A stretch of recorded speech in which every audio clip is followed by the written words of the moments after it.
Athlete Builder back at it today. I've got Pedro Arruza, and his story is the unlikeliest I've come across on the show so far.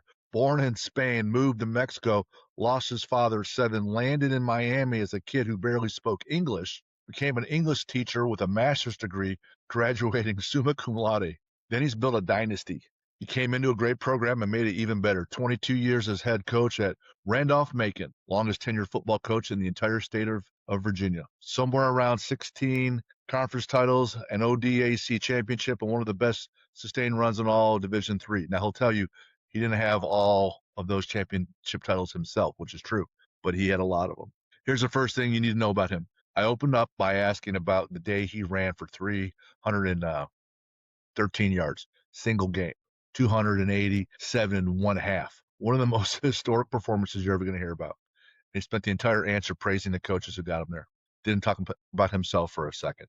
That tells you everything. Everything we're going to get into today is about coaches who changed his life. The seed one man planted that redirected everything, and why he's still at a D3 school 2 decades later when he could have gone anywhere, and what it actually takes to live your values out every single day instead of just printing them on a t-shirt. Pedro, welcome to the show. Pedro, before I get into any of that, I'm going to go back to October 30th, 1993, the day before Halloween. I believe it's a Saturday. I can tell you I'm a freshman at Purdue, probably going out to some fraternity party or some apartment party. And lo and behold, you at the same time, 313 rushing yards in one game, 287 in a single half against North Central in college. Take us there, and did you know something historic was happening, or did you just figure that out afterwards? Yeah, not really at the time. I mean, it was. There's actually an interesting backstory behind that. So the guy that was my running backs coach at Wheaton College my freshman year had gone to North Central and was a running backs coach at North Central. And there's a lot of history behind that I don't necessarily care to get into, but had a great experience at Wheaton, and had played for a tremendous guy there, J.R. Bishop.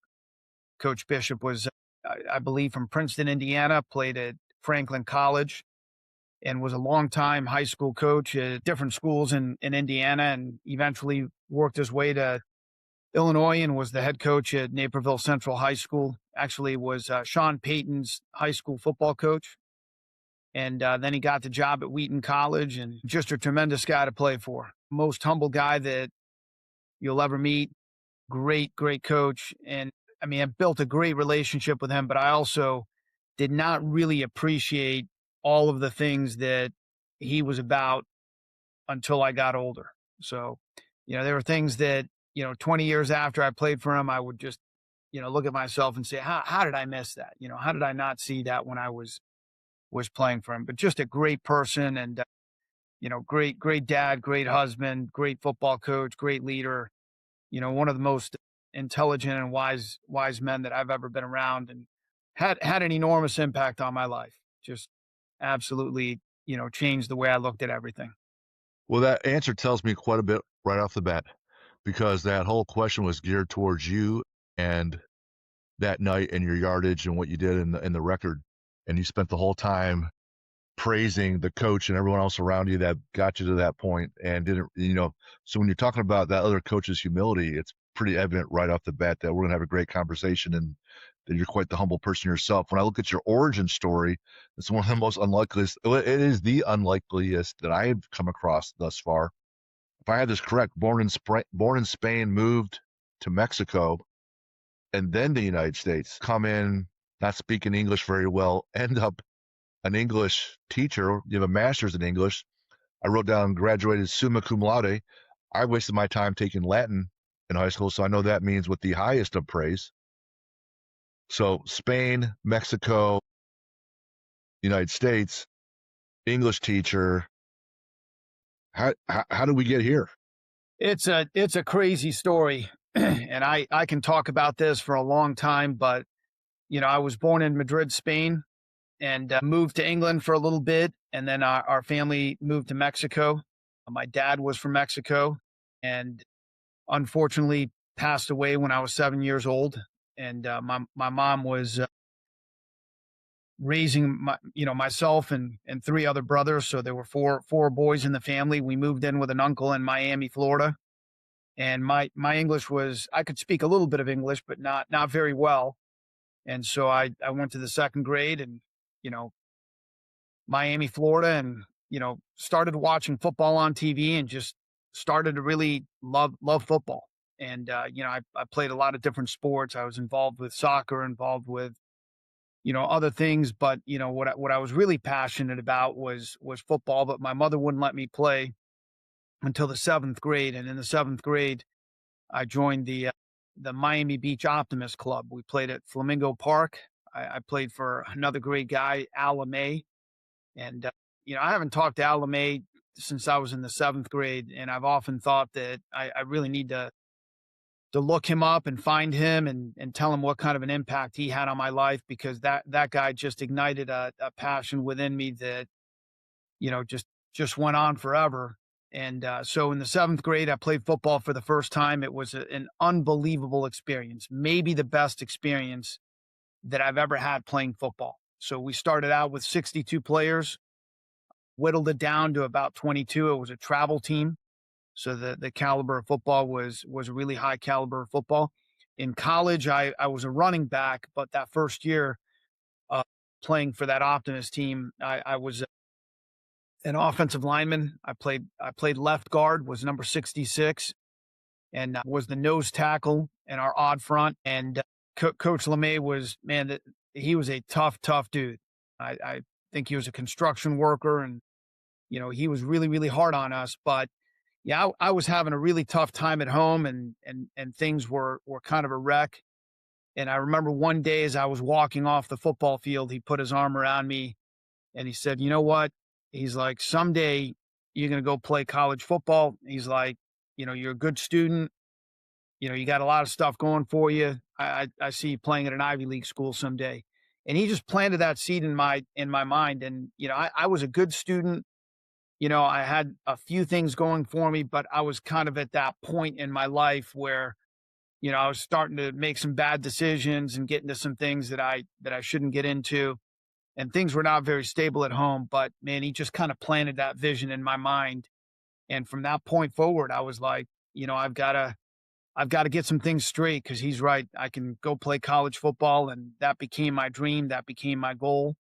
And then the very next year, we moved to West Palm Beach.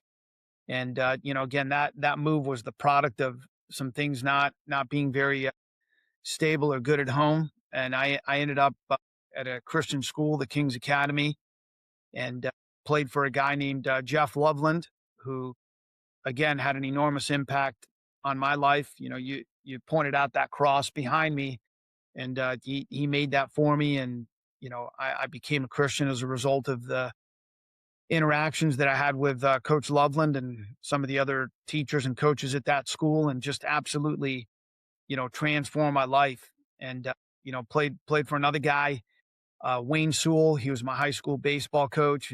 That guy had a tremendous impact on my life as well. I mean, he was, to that point, one of the best coaches I've ever had. I mean, came in my sophomore year, and everything that we did had such detail and had such purpose. He was a great teacher. Eventually, my senior year, we ended up winning the state championship, and then I ended up going to play for Coach Bishop at Wheaton College, and kind of played out almost the way that that Coach LeMay, when I was a seventh grader, said it would play out. My dream as a freshman in high school was I wanted to go play running back at Penn State for Joe Paterno. And, I think by the time I got to my junior year, I started looking around, and I'm like, man, some of these guys that are going to Miami, Florida, Florida State, I'm not in their, in their wheelhouse. I'm not of their caliber, so I got recruited by Ivy League schools and Patriot League schools and some smaller schools. In my senior year in high school, I visited Columbia, Lehigh, Holy Cross. My best friend from high school, Dean Dumais, went to Wheaton, was having a tremendous experience up there. He said, "You got to come up here and visit." The coaches bought me a plane ticket. So when I left Holy Cross, I was pretty much convinced that Holy Cross was where I was going to go. But I took my visit to Wheaton, fell in love with it, came back, talked to Coach Loveland, and He said, "Look, you can't base a decision on what the division is. You've got to pick the place that's going to be the best for you. The place where you're going to have the best experience and grow the most as a person." And for me, that place was Wheaton. So that's how I ended up at Wheaton. And again, I had a tremendous experience there. I played for Coach Bishop was the head coach. The guy that recruited me there, Mike Swider, eventually became the head coach at Wheaton. Also had a tremendous impact on my life. So when I look back at my life, the people that had the greatest impact were the coaches that I was around. Coaches and teachers. So I went to Wheaton thinking that I was going to go to law school. That's what my mother always wanted me to do. And it was more prestigious to tell people that, right? I'm going to Wheaton. I'm going to go get a degree in English. I'm going to you know, go to law school somewhere and practice law. But as I thought about it, I just knew deep in my heart that I would be a coach because that's what I always had a passion for. And those were the people that really impacted me, right? So yeah, I look at my life and I'm like, the two things that I point to are, the coaches that I had and my faith. And I wouldn't have the faith that I have without the relationships that I had with some of the coaches that I had. And so I just saw the impact that they made on me and, wanted to see if I could have a similar impact. So, Beautiful. yeah. Number of things to take from that. It's so undervalued, or not people aren't even aware that when you come across, you know, a young person that is a bit starved for guidance, that if you plant a real positive seed in any area in that person's soul or brain, that it's going to have a huge ripple effect, whether it's bringing Christianity to you or better work ethic or an appreciation for academics or athletics or any of it. So having different people cross your path and impact you that way were gifts from God, and you took advantage. So a challenge that I have for you, you mentioned Al LeMay, you haven't talked to him. When I was in high school and then going into Purdue, I played racquetball for Purdue's club team, and Jay Hunt was my coach in high school. And he's an Army guy, a military guy, but also a wrestling coach. So though he played a lot of racquetball, he comes from that approach of we're going to be in such great shape, that wrestler mentality of we're just going to keep grinding till the other person just gives up. And he instilled that in me. And I reference him in my book. And one of the other guests on my show said, "Hey, if you ever come across coaches that really impact you, make sure you reach back out to them because it makes all the difference when they hear those stories." And having coached kids or adults, when they come back to me and say, "Hey, man, Jim, this really made a difference in my life," it's true. And so I looked up Jay, and unfortunately, when I looked him up, he had already passed. Right. So missed opportunity. So the challenge is make sure you get a hold of Al and just say, "Hey, man, thanks a lot." Yeah. No, it's The interesting. A couple of weeks ago, I put that on my reminders. I said, I've got it every summer. You get so busy during the year. Sure. And every summer for the last couple summers, I've thought, yeah, I need to look him up. I've Googled him before. I couldn't necessarily, match it up, but yeah, it's unbelievable the impact that those words had on my life. And I don't think that he had any idea. Maybe he did all the things that I had going on at home and how much I was struggling and the power of those words. He probably doesn't even remember that conversation. It's amazing how many times over the years I've had, players or former players come back and say, "Hey coach, do you remember when you said this?"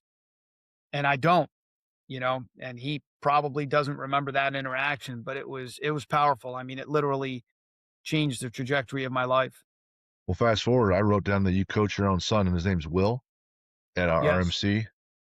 So, what's the funniest dad coach moment you got? And does he get away with more or less than everybody else? I would say it's probably harder being the coach's son. My oldest son played for us. He played for us for 5 years. Got a fifth year because of COVID, and ended up being an all conference defensive lineman when he was a fifth year senior. But so I've coached my oldest son. I coached my youngest son.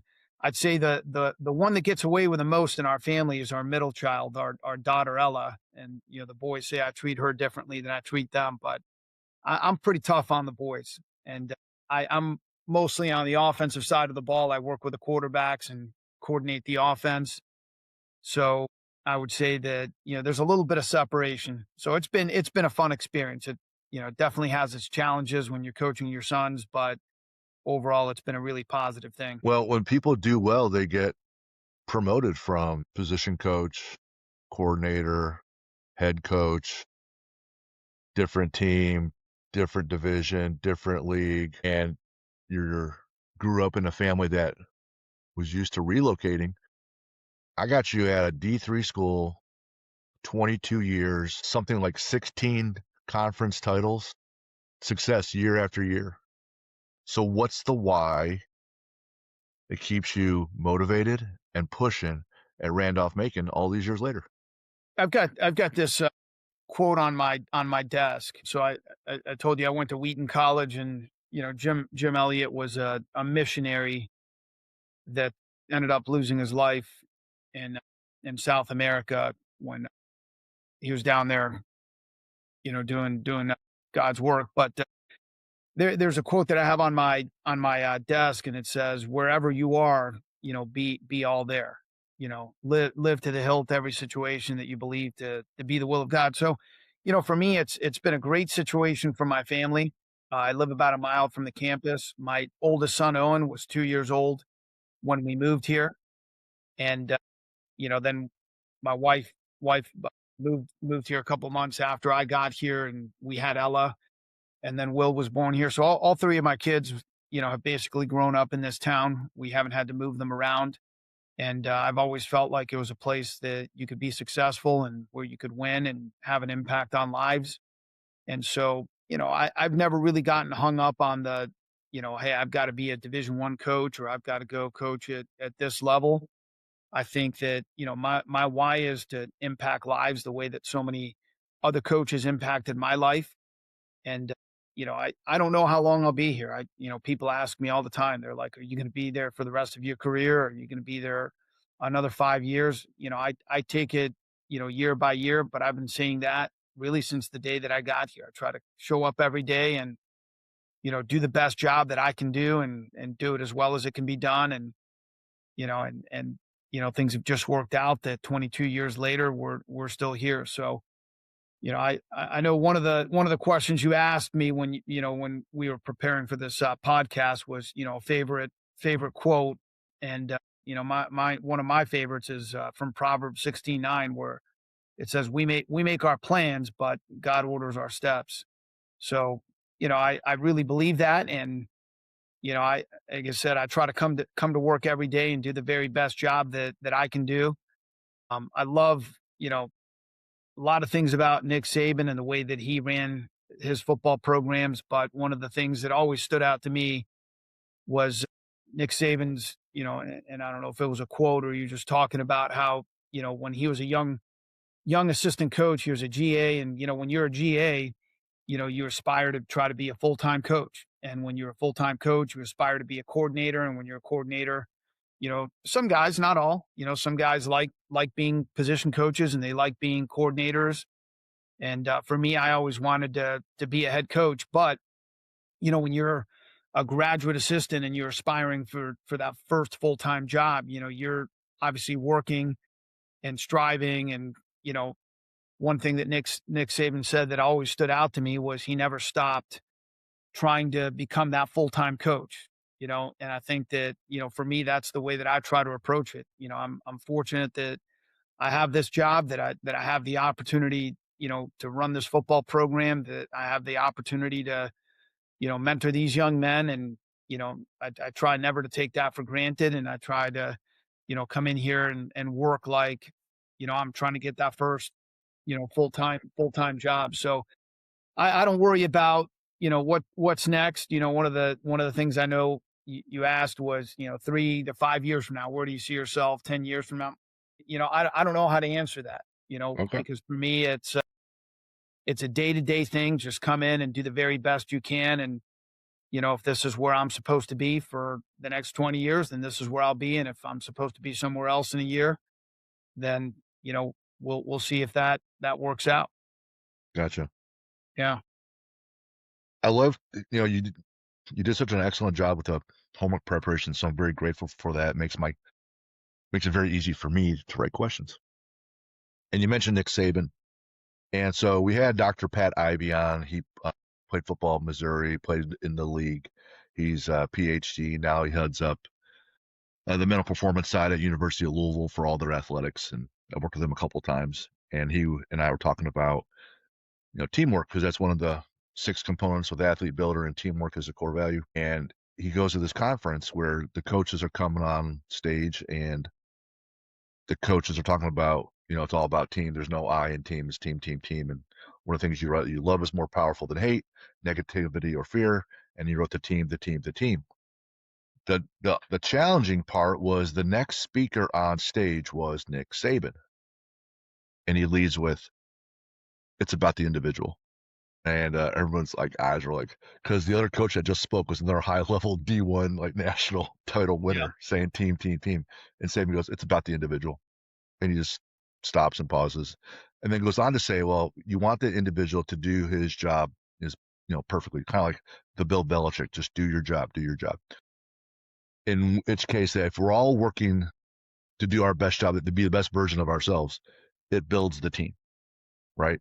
Because it still has to come back as a unit that works together, right? And so when you hear Nick Saban say it's about the individual, but you have to incorporate that into the team, right? Because there's a bit of, here's an example. Jack, my son, played linebacker at Ball State, and his 5th year, he knows it, right? He's not guessing plays. He's playing fast. And someone who's younger, maybe he's played outside linebacker, who might be on D end, or someone's going to sub in real quick, might be slightly out of position. Now, you could say, hey, man, it's not my job to get that guy in position. It's all about me. It's all about the individual. However, Jack would say that if I moved him into the correct position, which he would do, it's a teamwork component, but it then allowed Jack to maximize and optimize what his assignment was. And if the other person was out of position, even though it was maybe his mistake, Jack's now at risk. Well, the whole play is at risk. So there's an individual component there, but also a team component there. What are your thoughts on that? No, I think that's interesting. When you bring up Pat Ivy, small world. When I was an assistant coach at Washington University in St. Louis, another Division III school, Pat Ivy, I think, was at the University of Missouri.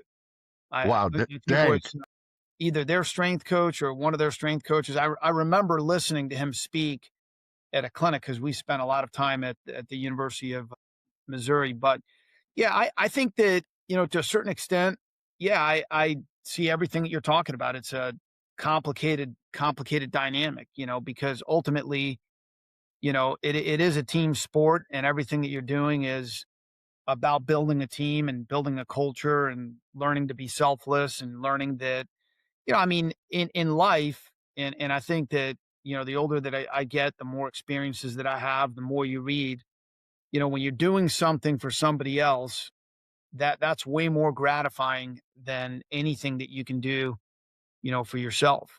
And I think that, when you're a part of a team, I think that you learn that. For me, it's interesting, because when I'm talking to the freshman parents every year, I tell them, once your boys are here, and once they experience our culture, and once they get around other guys, and they see that they have a role and they have a purpose, and that role or purpose may not be as a starter, it may not be as, an all conference player, it may not be as, somebody that's contributing on the field. I don't think the guys have a tough time embracing that, because I think they see the value in that. But I think it's very hard for a parent sometimes to see that, because they're not here every day, right? And they're not around, the players, they're not around the culture. And I've had parents that have said to our players before, I don't know why you're working this hard. You're not playing, you're not, really seeing the fruits of all of your labor. But, the reality is that, when I got together with some buddies of mine in Indiana last summer, and we all got together at, my friend's lake house. And I think there were 8 of us there. A couple of us played a lot. A couple guys were guys that maybe didn't play till later in their career. A couple guys, one guy in particular that I absolutely love, played for 2 years and ended up never playing again because of his, a back injury that he had. And nobody looks at that guy and says, oh, that guy was, just a filmer, or that guy was just a manager. That guy, wasn't a starter. Like, we hold that guy in the highest regard and the highest esteem because of, what he did for the program after, he got hurt. He stuck around. He filmed practices. He contributed, and that's the beauty of being on a college football team and being a part of an organization like that. Now, to Nick Saban's point, things are a little bit different now, right? Like, you've got NIL money, you've got the transfer portal, and I in a way you can't blame some of these guys. Like, if you can go and make millions of dollars and really set yourself up for the future, then who can fault a guy for doing that? I love the fact that at our level in Division III, I would make the argument that it's almost the purest form of football that there is. Because our guys are not on scholarship. We do give them financial aid. Shoot, we've got 50 guys that have stayed here over the summer that are training on their own, that got jobs or internships in the summer. And if I look out my window at, 5:45 in the morning, there's probably 25 or 30 guys out there in the early morning group that are out there running on the field and doing that on their own because they love football and they love each other, and they want to be great and they want to excel. And so it is a little bit different at, you know, some of the levels. Now, at the heart of it, these guys are all football players. They're all doing the same things. They're all training, in the same ways. You come watch one of our football practices. We're doing the same things that they're doing at the University of Alabama or at USC or any of the other places. Our guys may not be as big. Some of them may not be as fast. But man, the passion that they have and the commitment that they make to this it's pretty inspiring. And it's one of the reasons that I love, coaching at this level, because there's still a purity about it. You still have guys that are very much doing it for the right reasons. And not to say the guys at the higher levels aren't. I think every guy's a little bit different, but it's uh, it's a great thing to see. You know, I take tremendous value in any of those people that are coming in and making a sacrifice, and whether they're playing or not, they're simply trying to build the best version of themselves. And having gone to St. Ignatius High School in Cleveland, it's a Jesuit school, it's all boys. Their mantra is for God's greater glory. Like, you're on this planet to glorify God. And those people are building themselves physically, mentally, sacrificing. And yeah, why are you working so hard? The parent that asked that, because this is part of my identity now, that I have a task in front of me and I'm going to work hard. The end. There's tremendous value in that. And when you have a task in front of you, like a sick kid with an illness that's not curable, or a relationship with your wife that's struggling, or you got let go, or an AI comes along and they don't need your job anymore, and the next day you get up and you're trying to win the day that day, and you're just going to work hard, there's tremendous value in that. And the fact that that person that was a filmer could call any of these other guys that he has their respect and he respects them, and he could say, hey man, I need help. And people would say, okay, I will help you. That is tremendous value in that, and the beauty of sport. yeah. I've got a lot of guys that I've coached over the years that never played down for me, and I am extremely close with them, and again have the highest respect for them. If you look at my door, one of the quotes I've got two quotes on my door, and one of them is from Chuck Noll. It says the mercenaries will always beat the draftees, but the volunteers will crush them both. And I love that. You got that? The mercenaries will Yeah, I always got it. beat the draftees, Yep. but the volunteers will crush them both. Well, Because everybody that's they're there for a purpose. They're there for a reason yeah, that's beyond them. Yeah. everybody that's in our program's a volunteer, Yeah. and there's something to be said for that. When we have a workout at 6 o'clock in the morning and it's 30 degrees outside in January, and we're out there at 6 a.m. Nobody has to be out there. They don't have to be out there, but they choose to be out there, and there's power in that.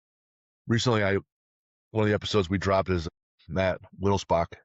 He's the strength coach women's basketball at Syracuse, and he talks significantly about being compliant.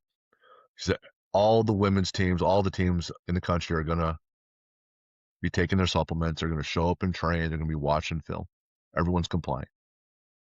A smaller percentage are committed. The intensity is higher. They do a little bit more. They stay a little bit longer. And when at your school, 9 wins is essentially the standard now. And the culture has to be rebuilt at least every 12 months a little bit because you have new people coming in. So for some people, they're learning a brand new culture.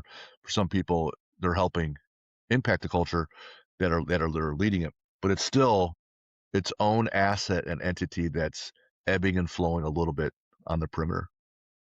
How do you continue to build a culture of committed versus simply compliant? Well, I think it's hard. I mean, I think it's really It hard. is. You, It's you're super dealing hard. with you're dealing with human beings, but I think that ultimately a lot of it comes down to a couple things. I think first of all, it's all about the players, right? So if you're winning 9 games a year or whatever you're winning, it still comes down to having really good players and having guys that have ability and having guys that have that drive and commitment. So a lot of it for us just starts out with the recruiting process and what and who we recruit, right? So we recruit guys that have great passion for football and guys that have great character. And I think a lot of it really starts there. And you know, Jim, with a lot of this stuff that we're talking about, like everything's great in theory, right? Like everybody can Sure. talk commitment, everybody can talk about dedication and persistence and commitment and all these other things. But those slogans that you put up on the wall or on a t-shirt are these things that you're actually, living out. And I think that's the hard part. Like, yeah, I say this all the time when we bring recruits and their parents in. There isn't a coach in America that's going to stand up in front of a group of recruits and say, academics, yeah, we don't really care about academics here. Football, yeah, football's not a priority. Working hard is not a priority. Character is not a priority. But there are very few programs, nationwide that live those values out, every single day. And I think that's the challenge, right? It's like, why is it that, some of Nick Saban's assistants have been, hugely successful and some of them have not had as much success, well, they all have the formula, so to speak, right? They all know, how Coach Saban goes about things, day to day. They all understand his process. They all understand how he recruits. They all understand how he runs, the day to day operations, how he hires coaches, how he manages his staff, how he handles the players, how he runs team meetings, the schematics behind everything. But it's all in the execution. And I think that it's a complicated thing. I mean, because when I say it's complicated, I mean it's being able to have that consistency to do it, day after day after day. And there's a lot of components that that go into this. Some people can look at it and say, well, you're successful at this school, and here's the reason why. But the reality is there are multiple layers and multiple reasons why teams and organizations are successful. And that's what I'm fascinated by. That's why I love to talk to different people. It's why I love to learn. It's why, like, you mentioned Tony Holler earlier, and, I have a tremendous amount of respect for Tony Holler. And, some people are like, well, you guys are a Feed the Cats football program. I'm like, we're not necessarily a Feed the Cats football program. We've taken elements, from what Coach Holler does and what he has preached for the last several years. And there's certain things that we've been able to adapt into our program that have been really, successful for us. But then we've taken things from, other coaches as well. I mean, that's been the part that absolutely fascinates me. Like, Connor Hughes up at Army, that the way that guy coaches fundamentals in the weight room is, absolutely tremendous. But there've been other guys that, I've learned a ton from and that I've, woven their philosophies and some of the things that they do into our program. And, Jim, one thing I'll tell you is, yeah, I've been doing this now for a while and 22 years as the head coach here. And man, there's stuff that I did 15 years ago that I'd be embarrassed to tell you. I'm like, man, I can't believe that I did it this way. I can't believe that we practiced that way. I can't believe we did it that way in the weight room. I can't believe that schematically we were, doing that. But it was the best that we knew at that time. And, I think the challenges and learning from those experiences and growing and continuing to talk to different people about, best practices. And, I talked to somebody the other day. That I said, hey, I'll give you my practice schedules from 3 years ago, but I guarantee you that what we did 3 years ago is not going to be exactly like what we're going to do, this fall. In fact, that's what I'm working on this week. Our coaches are out of the office this week, and I'm working on planning out our entire fall camp. Are there going to be similarities between what we did last year and what we're going to do this year? Absolutely. But there are also going to be some different things that we implement. And I've had a couple of, calls and meetings with different coaches that are really, really good and really well versed in some things. And, there's a lot that I've come to learn. And I'm constantly trying to bounce things off other people so that I can, and we can do it better than we've done it in the past. You make a number of important points that I think people really need to understand. And so let's highlight that. You mentioned you were maybe embarrassed about how you would train years ago. And as a coach, I would agree that things I was doing year one are laughable. And so I'm a big fan of like West Side Barbell's conjugate method for training, which stems from the Bulgarian method and the Russian method. And the Bulgarians were some of the best lifters on the planet, but their longevity was only to their mid 20s because of the way they lifted. They maxed out at every session 3 times a day. They had the best numbers, but by 25 they were broken. And the Russians evolved it and add a lot more special exercises so that there's more longevity. And then Louis Simmons over at Westside, his job is to learn that and evolve it himself from his own brain and what he did in the lab, his weight room. And then you have his disciples like Matt Wenning or Shane Sweat or Jeremy Hartman doing the same thing. Hey, I learned all these things from Westside, but now here's another 10, 15 years and you evolve it. So as you talk to other coaches, and big shout out to Tony Holler, who made the connection here with you today, Pedro. So learned a ton from him, and you learned a ton from other coaches. So in the one piece, like all the books behind me and all the ones that you read, and you said you were just on vacation for a week and cranked through 4 more books, you got to constantly learn more, right? On the other hand, you could be moderately intelligent, but over execute super hard, right? A good plan today is better than the perfect plan tomorrow, right? So if you're like someone who's brand new to lifting or training, brand new, you could grab a muscle and fitness or a men's health magazine and just try hard. And for about 6 to 12 months, you're going to have improvement. And if you've never been in a weight room, every time you touch a barbell, you're going to be getting better. So on the one hand, yes, keep pumping knowledge into your head. On the other hand, with whatever you got in your head, bust your ass and try really hard to over execute, because you can do really, really well. And to say, hey, well, you're pretty good over at your current school because you've built all the success. Well, Vince Lombardi, who won title after title and then take a time off, goes over to the Redskins that can't win a game and turns the team around his first year there to have a winning record. So having the right mindset and the right systems, but also the right standard. So you talk about there's a new kid every year, you recruit people. At some point, the captains of the team are upholding the standard or not. And if you have them online, then you got a shot. But if your captains are fighting you and they're fighting the coaches, boy, it's a real uphill battle. So yes, it's not necessarily as complicated. It's just really hard because you have people not.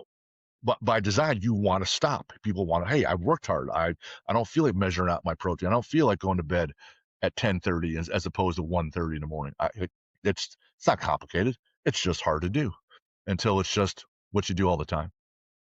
Yeah. Human beings are complicated. You know what I mean? Yes, right. You're right. I mean, football's not complicated. It's simple, but it's really hard. And it's really hard to consistently do the things that you need to do in order to be successful. And, everybody has their definition of culture. And, obviously that's something that, I'm really passionate about too. And I love to read things and learn and listen to different speakers. One of the best things that I heard It was Tom Allen's the defensive coordinator for Clemson, and I heard him say this. He said, like, culture is, what do you feel pressured to do when you join an organization? And I feel like that, that kind of sums it up. What do you feel pressured to do? Do you feel pressured to, go out on the weekends and, do things you shouldn't be doing? Do you feel pressured to work really, really hard? Do you feel pressured to be a really good teammate? Do you feel pressured to be a really good person, to, treat other people with respect, to treat females with respect, to do the things that, you need to do to be a championship player in a championship program? And I think that that kind of sums it up. But a lot of it comes back to belief, right? Like, what do you believe, right? Because even when you believe certain things, you believe that hard work is important. You believe that treating people the right way is important. Even if you have those beliefs, man, we're still human beings. We still struggle, right? So if you don't have those beliefs, to begin with, it's going to be an uphill battle. And that's why in Yep. recruiting, we gotta find guys that really believe in the things that we believe in, and if there's not an alignment, especially from a value standpoint, it's gonna be a tough marriage, It's tough enough already because, like you said, you experience success, and human beings have a tendency to get complacent, Yep. I For think sure. the part that you mentioned Tony Holler, the biggest, there's a lot of takeaways from Tony, right? But things that I've learned, man, I was a guy that for a long time, it was like I would say that more is not better. And I would say that, but if I had to go back and really analyze what I was doing, how I was conducting, from whether it was coaching, whether it was a practice, whatever it was, I thought I was doing less than everybody else. But in reality, I was still doing too much, you know? And I always tell this story when I was a senior at Wheaton College. And again, I had an absolutely incredible experience there. Loved the coaches, loved the experience that I had there. And we were very successful. But my senior year, we're getting ready to play Mount Union in the national quarterfinals. Okay. And it's the Thursday before the game. I was a tailback. I'd carried the ball 30 times the week before, and I was beat to a pulp. I mean, it was late in the season. We're talking about, you know, playing in late November in the quarterfinals, and Mount Union's a powerhouse and they had a great program. And, we're out there the Thursday before that game running sprints for conditioning after practice. And one of the coaches that was running the drill, and again, I was a guy that was super bought in and really believed in everything that the coaches, wanted us to do, but he was running us into the ground. And it was the Thursday before the game. And he said, "This is why we're going to go to Alliance and beat Mount Union." In the back of my mind, I thought, "Now this is why we're going to be dead, going into the game."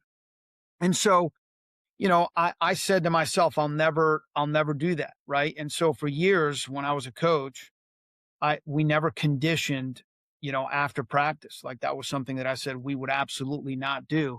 But I made other mistakes, right? I, went too long and we practiced, for longer than we probably should have, practiced. And we had conditioning tests that in my opinion, looking back on it now, were not the best practices. And, for me, and I don't know if this is where you wanted the conversation to go, but a big turning point for me was the pandemic.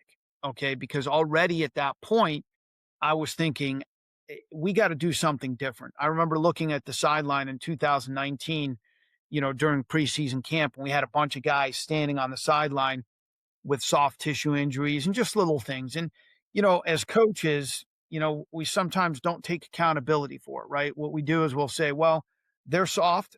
These kids are soft. These kids aren't as tough as they used to be. Well, the reality is we had always had that many guys standing on the sideline, right? Hey, these guys didn't work hard enough. They didn't train hard enough. They didn't do all the things that we wanted them to do over the summer. And so, I that was the way I would sometimes rationalize it. But the reality is that we weren't doing everything the right way either. So, I was already thinking about making a lot of changes. And that's when I texted Tony Holler, and, it was this right before the 2019 season. I didn't dive too deep into it, but I knew some things had to change. And then during the pandemic, I literally had all this time on my hands in the spring of 2020. And people were available that typically wouldn't have been available for phone calls and Zooms.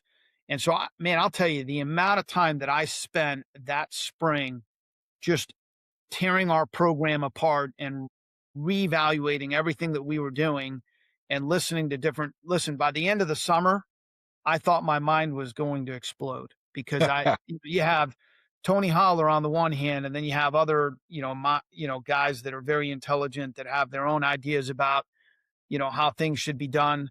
But it was kind of a restart for us. It was kind of a reboot. And I wouldn't say that we changed everything about the way we were doing things, but we definitely scaled things back and, made it a little bit more sprint based. And, there were a lot of guys that contributed. I mean, again, I think that Tony had a great influence. There's a guy up at Villanova, Mike Tucker, that, really, helped educate me on a lot of different things.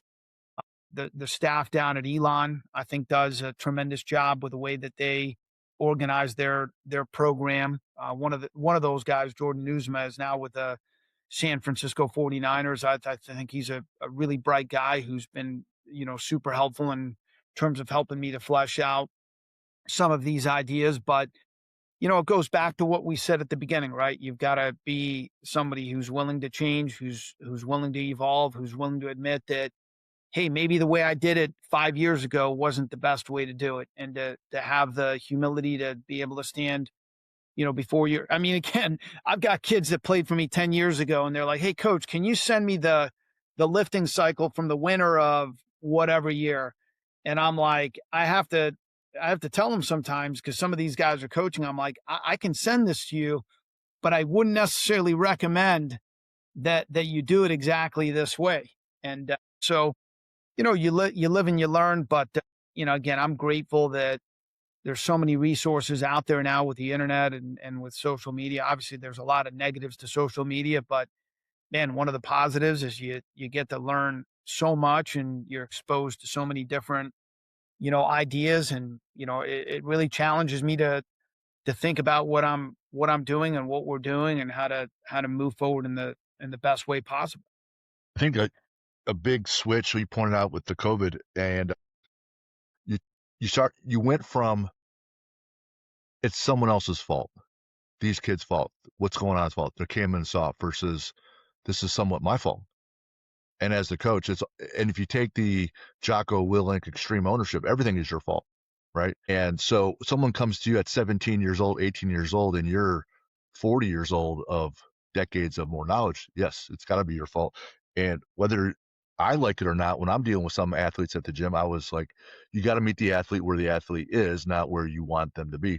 And I think where coaches are egregiously negligent, especially at the travel level, is having these kids playing college or pro level volume of sport and not having the physical capability, not having the actual muscle strength to have their body withstand the pounding of the change of direction sport like volleyball or soccer, lacrosse.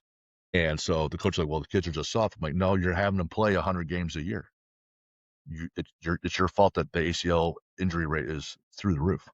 Yeah, and I think, Jim, one point is it's got to be both, right? Like the coach has to take Yeah, accountability, and the sure. athlete has to take accountability, right? Agreed. That's what I Yes. that's what I say. Like, hey, we're telling you guys these are the things you need to be putting in your body. Right.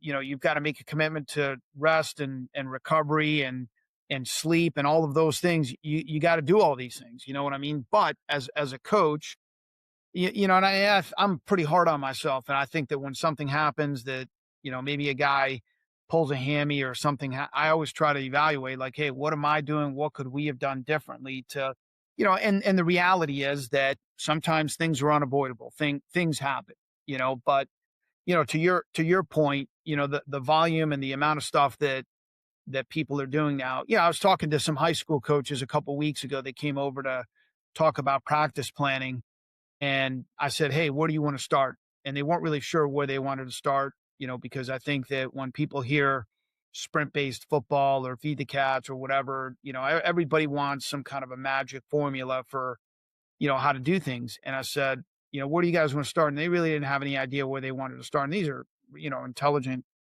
really good coaches, right? And I said, "All right, let's start with this, okay?" I'm like, talk to me about, what you're doing right now in the summer to prepare for preseason camp. Okay. Like what are you doing weekly? And it totaled, it was literally like 6 hours, maybe 8 hours in totality, of volume for the week. Right. And then I'm like, okay, that's great. Now tell me a little bit about what you're going to be doing when the kids report in August. And it was like a jump from like 6 to 8 hours to almost 25 hours in week one, you Oh my know? God. And what I always say is when you're talking about football in particular, right?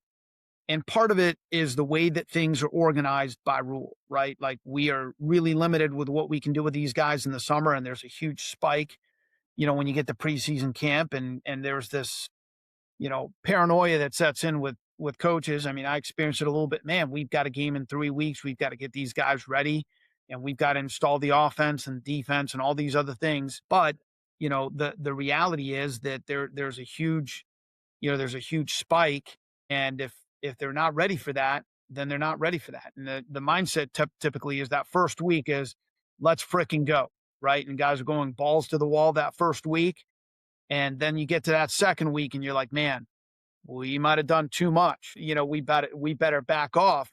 And then you get to week three, and you're like, holy crap, there's a game, coming up in less than a week. We better back way the heck off. You know what I mean? So for me, that's one thing that we really work to restructure. From Nice. instead of thinking about it from a load management standpoint, right?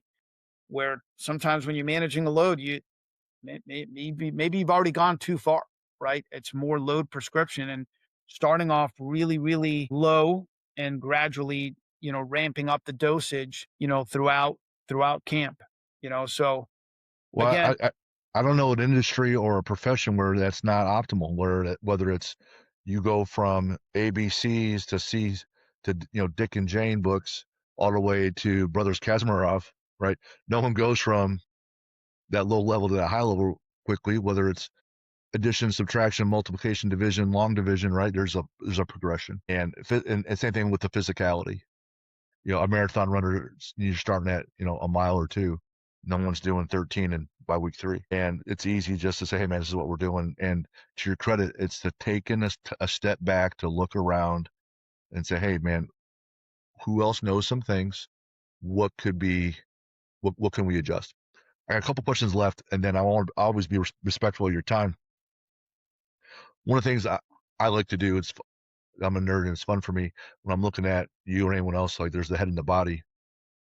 Someone walks in, you said you got a new recruit and they're getting ready to start and you're doing evaluations.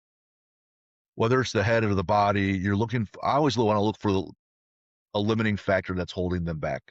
Mindset, knowledge of their sport, nutrition, training, recovery, teammates, whatever. What's your process of working with someone and saying, hey man, you can start doing these things like everyone else, but here's the one thing I want you working on specifically that's going to move the needle for you? I think one thing that I've really learned over the years, and I don't know if this really fits with what you're asking, but whether it's hiring a coach, okay, or recruiting somebody, it's the positivity, okay. It's my college coach, Mike Swatter used to say this all the time. He's like, I want guys in this program that can't be discouraged. Okay. And whether, I've got to think about this every day. And man, I hope I'm good at it, but I know that it's a struggle for everybody. I got to realize when I walk in the morning, okay, I'm the head football coach. When I walk into the offices in the morning, every interaction that I have for me, that interaction that I have with a player, that interaction that I have with a staff member, one of my coaches, it it may be insignificant to me because it's one of, 500 interactions that I'm having with different people that day. But for that one individual, that interaction that I'm having is maybe the only interaction they have with me that day. Okay. So it's got to be important. It's got to be important and it's got to be intentional. When I walk into a staff meeting in the morning, I'm setting the tone for the whole day. The way that I present myself to those coaches, the way that I go about things, man, that's what they're going to project to the players. When I walk into the team room and we've got 130 players in that team room, and I'm delivering the message, for the day, for that practice, for whatever it is that we've got going for the week. If we've got an opponent that we're facing that week, or if it's the off season and I'm setting the tone for that week, like everything that I say and how I project it and how I project myself, man, that's huge, and what I've decided after all of these years, and I'll preach it over and over again in recruiting is you might be a great player. You might be the fastest guy that we're recruiting. You might be the strongest guy, the best football player that we're recruiting. But if you're not a positive guy, then you're going to have a tough time, helping us move the needle forward in this program. I think that's such a huge thing. And, when I talk about positivity, we're not talking about, this pie in the sky, everything is great, kind of, philosophy, right? If you've read Good to Great and you're familiar with the Stockdale paradox, like I love that. He tells a story about Admiral Stockdale, who was in prison in a prison camp for years. And, you know, uh, Jim Collins, the author of the book, is interviewing him. And he says, "Hey, tell me a little bit about who the guys were that didn't make it out."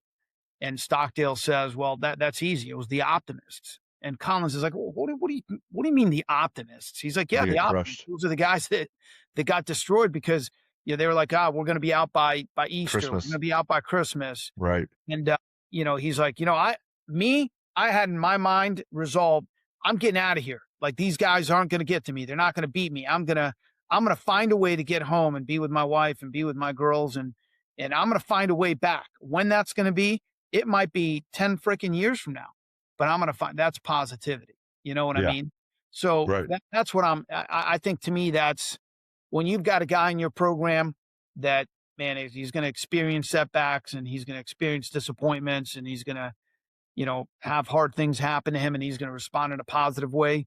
Those are the kinds of guys that I think you need to be around, because guys that are not like that, guys that are negative, they'll suck the life out of you really, really fast. So, that's the number one thing that we try to figure out. Is this a guy that's going to be positive? Is this a guy that I'm going to want to be around every single day? Is this a guy that's going to bring, great energy to the organization and to the meetings and to the practices and whatever else you're doing?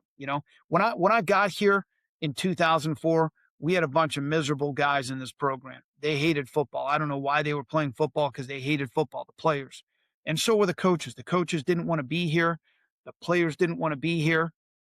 And everybody's like, you got to make football fun. I believe you got to make football fun. Absolutely. But you make football fun by recruiting guys that love football and guys that love to train and guys that want to be there. And, I believe, I heard Tony Holler say this all the time, that you want practice to be the best part of a kid's day. And I absolutely believe that, you know what I mean? But you got to have guys that also, buy into football and love the struggle and love coming to practice and love, playing the game. It's awesome. My son and I were having this conversation last year. He was a freshman, low man on the totem pole. He's a scout team guy, and he's servicing the starters every single day in practice. And he's like, I don't get why guys don't like this. He said, it's football. You get to come out here and you get to play football, every day. So we want guys that, that have that kind of a mindset. And I'll say this. I know there's a long-winded answer, but one of the things that really bothers me about education today is you've got a bunch of miserable teachers. Not Hmm. everybody. You got some great ones out there. I had some great ones, but you've got people that are like, that, school sucks, teaching sucks, kids suck. And I'm like, if you've got that kind of a mindset, then why are you doing this? Like the best part of my job, They're too weak to being change. to what? They're too weak to change. Take a chance. Be fearful. Fear the unknown. They're too comfortable. Yeah. I love being Right with around it. the kids. That's the best part of my job. You know what? Like that you want to talk about, hey, what do you love about coaching football? Man, I love coming into the team room and being with the guys. I love being out on the field. I love being in the weight room with them. It's the part of my job that I absolutely freaking love. When Bill Parcells talked about drafting somebody, the question when he asked, what are your top priorities in your life? And he goes, I understand if Jesus is number one or your family, but if football isn't in the top three, I don't even bother after that. If it's, Absolutely. if it's not in the top three, I don't even bother. You also mentioned that, Tom Allen talked about the feeling of pressure with culture. And when you said that when you start your day, you come into the office, you come into the facility, the practice, team meetings, there's that feeling of pressure for how the culture is going to be. And everyone knows what it's supposed to be because it's 22 years of Pedro running the show. And everyone is observing and feeling the intangible body language and words that come out of your mouth to interpret, hey, how's our culture going to be today? How's the feeling? How am I going to feel today?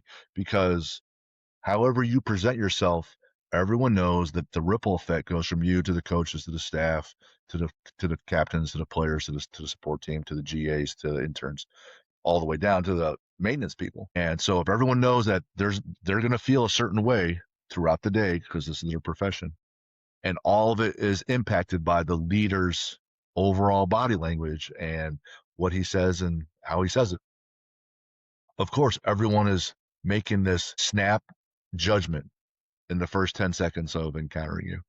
And because they want to know, are we still on the same, are we still going to feel the same today? So that's why it's so important. As a player, your teammates voted you the most respected guy in the All-American, record setter, state title winner, tons of conference championships. The standard is clearly very high. You won the James Parmalee Award 22 years and a Hall of Honor later. What do you want your players to say about you? Mm. You could sum that up in a point Yeah. or two.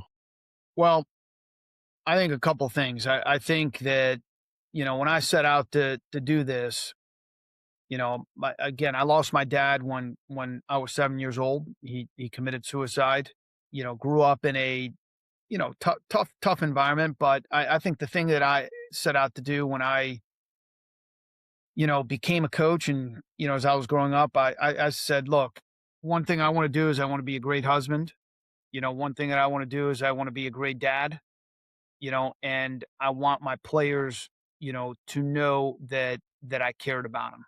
Okay. And, so more than anything, I just want to be a good example, and when I say that good example, like, hey, good example, I'm a human being. So man, I screw up. I have, bad moments. I do things that, I've got to apologize for. And man, I've got a lot of faults and I'm a flawed human being, but I would want him to think that, man, this guy cared about me. He wanted what was best for me, and that when I walk into the facility again, I think about this every day. Like, I want to be a good employee. I want to be the best that I can be. We had football camps 2 weeks ago, and I said to the coaches, I said, I want these to be the best football camps in the country. A lot of coaches hate camp. They look at it and say, hey, it's just a way to make a little bit of extra money, or it's an opportunity to evaluate prospects. And I said, no, we've got a guy here that will never play college football, that might be the worst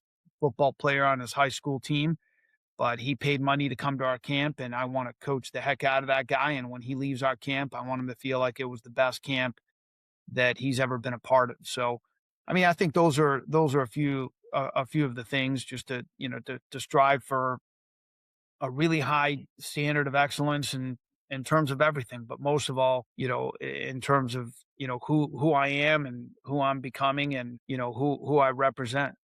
So Love it. those Love are it. those are a few things. Yep. I know you're a strength and conditioning coordinator in the weight room. When you're lifting, what do you like to listen to? Whew, man, I listen to a lot of stuff. I listen to podcasts. I listen to sermons. I listen to different kinds of music. Mix of stuff. I try to stay up with what the guys are listening to, just so I can have conversations with the guys about the things that they're listening to. But I like a lot of old stuff, and I'm not married to one particular, type of music. It just different stuff. Every once in a while, I'll say something to a young guy on my staff, and they'll, "Wow, I didn't know you listened to that." I'm like, "Well, I just listen to a lot of different things." So, yeah. What's a sporting event you've never been to that you want to attend? The Michigan Ohio State game. Yeah, I've All always right. wanted to go to that. Now that gets played on Thanksgiving weekend, and we've been playing a lot of those weekends, and hopefully that'll continue to be the case. But at some point, I'd like to make it to that game. Do you care which venue? I think I'd like to go to Michigan. I'm more of a Michigan fan, huge fan of Bo Schembechler. So That's an Ohio State guy, you know that. yeah, I know. I'm sorry about that. What's your favorite sports movie? Rocky, Love it. hands down, hands Fa- down. favorite sport to watch? Football. I just love football. Favorite athlete to watch? Could be alive, could be dead. Never been a huge fan of the NBA, but I am a huge fan of Michael Jordan. And Yes. I think I've watched The Last Dance 10 times all the way through. I made my wife watch it with me this spring. Show clips from that all the time in our team meetings. Absolutely love Michael Jordan. Huge competitor. Do you have a book recommendation for us? I got a few. You asked me to think about this. Good to Great by Jim Collins. Absolute best business book, or just self-help, however you want to, organizational book. Love the brothers Karamazov. That's to me, the every issue that we wrestle with as human beings is explored in that book. That's my absolute favorite fiction book. I love the book of Proverbs in the Old Testament, and Pat Lencioni. If you haven't read anything by Pat Lencioni, I think that guy is brilliant. I think that guy is the best, one of the best thinkers out there. He's fantastic. So writes leadership fables and is, very, very dynamic as a speaker, a tremendous writer. I mean, he's awesome. I'm writing that down. Could be fictional, could be real life. You got a hero for us? Uh, I always like William Wallace in Braveheart. Right? And then I would just say that, the other, my heroes have been the coaches that I've had. I'm so grateful for all that they've invested in me. And I mean, I just wouldn't be where I am without those guys. So super grateful for the people that God put in my life. Who's a bad guy you like? There's two guys, the Joker, just kind of an interesting guy. Yeah. One thing that, without getting off track here, I think it's in the comic book that he says to Batman, he says, "You're one bad day away from being on my side of the conversation." So, I mean, I thought that guy, he's just a very intriguing guy. And, I don't know if people would consider this guy a hero or a villain, but Don Corleone in The Godfather. I mean, the book, the movies, I mean, the guy is obviously does some pretty heinous things, but he's a very, very intriguing guy. Very Yes. intriguing guy. I've been through all the books. I've read almost everything that author has written, Mario Puzo. I think I'm only missing like one or two. Yeah, I And gotta check those out. I've read The Godfather a bunch of times, but I've got to check those other ones out. You got a good quote for us? Again, I love that. I think I got like 15 from you written down here. Yeah, I mean, I like a lot of James Clear, the guy that wrote the Atomic Habits. Everything that you do, every habit you have, every decision you make is a vote for who you want to become. I think that's huge. I share that with the players all the time. You know what I mean? Like every decision you make, man, you decide to do that on the weekends, like that. You're taking a vote, man. You are saying this is who, I want to be. With every good decision, you're doing that. With every bad decision, you're doing. What's your favorite lift in the weight room to do? Man, I love the power. I love the power clean. I still power clean at least once a week. Yeah, there's a lot of philosophies on that. Some guys are like anti. I love the power clean. It's my favorite lift by far. Love it. Awesome. Where can people find you? Where can they go watch a game? Where can they reach out to you if they want to talk shop, talk ball? Yeah, that usually the best way is email. So my email's on the website here at Randolph-Macon. Okay. Yeah, so that's usually the best way. Well, I had an outstanding time. And for those that want to continue to reach out to us, info@athlete-builder.com. Keep sending me questions. I'll forward them to coaches and answer them myself as best I can. Pedro really enjoyed it. Thankful that Tony Holler connected us, learned a bunch of things, wrote some things down. I have that I always say it wrong, Brothers Karamazov. Karamazov Myself. Yeah. by Dostoevsky, I think it is, right? Dostoevsky. Yep. Yep. I, Brilliant thinker. I have his book and I have War and Peace. I haven't read it, unfortunately, and I've read some big novels, but I haven't read those yet. And my wife and I talk about them, and they're in our library, so I'll check it out. Really enjoyed it. Thank you for the gift of your time and your willingness to make an impact on the show and with others, and keep building the best version of yourself for Jesus Christ and in the players that you coach. And I'm just really glad we had time to connect today. No, I appreciate you having me on. It was a blast. Thanks. We'll see you. Thank you. Before we wrap, one quick thing for the gym owners listening. This month, I'm opening up the Founding 6. Here's the deal. I'm taking 6 private strength and performance facilities and installing the full Athlete Builder operating system. The same system, the same standards, the same playbook we talk about on this show at Founding member pricing. 6 gyms, that's it. This isn't a menu of options. It's one system done right for owners who want to build champions and run a business that actually works. If that's you, if you own a facility and you're tired of guessing, email me at Jim, Jim, at athlete-builder.com with the words Founding 6 in the subject line. And let's talk before the spots are gone. All right, back at it. Go out there and attack the week. Win the day. Stay relentless.